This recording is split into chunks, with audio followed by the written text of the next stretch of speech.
विराट दिव्यांग फाउंडेशन व साप्ताहिक दिव्यांग शक्ती परिवाराच्या वतीनं जाहीर निषेध करण्यासाठी उपविभागीय अधिकारी कार्यालय यांच्यामार्फत मुख्यमंत्री उद्धव ठाकरे यांना निवेदन पाठविण्यात आलं। 6 डिसेंबर 2019 रोजी जळगाव जामोद तालुक्यातील खेरडा बुद्रुक येथील दिव्यांग महिलेवर अत्याचार करून तिची निर्घृण हत्या करण्यात आली।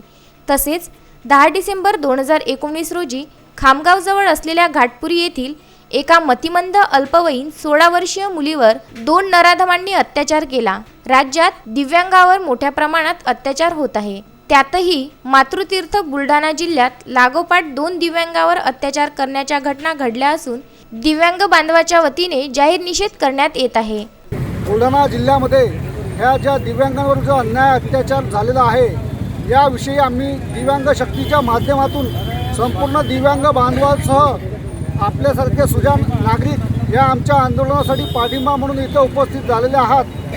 तसेच या दिव्यांगांवर अत्याचार झालेले आहेत किंवा इतर महिलांवर जे अत्याचार झालेले आहेत त्यांना निर्भया निधीतून त्यांना लाभ देण्यात यावा, शासनाच्या या योजनेत निर्भया या योजनेतून लाभ देण्यात यावा, तसेच स्वतंत्र मंत्रालय स्थापन व्हावं ही आमच्या दिव्यांगांची प्रमुख मागणी आहे। मागील सरकारने निर्भया प्रकरणी जो निर्णय घेतला नाही तो निर्णय या प्रकरणी घेण्यात यावा, तसेच दिव्यांग कायदा 2016 अंतर्गत सुद्धा कारवाई करावी अशी विनंती या निवेदनाद्वारे मुख्यमंत्र्यांना देण्यात आली।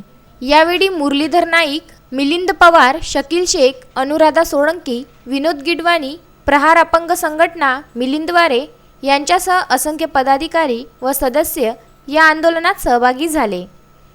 Farooq sir, Vidarbha news, Khamgaon.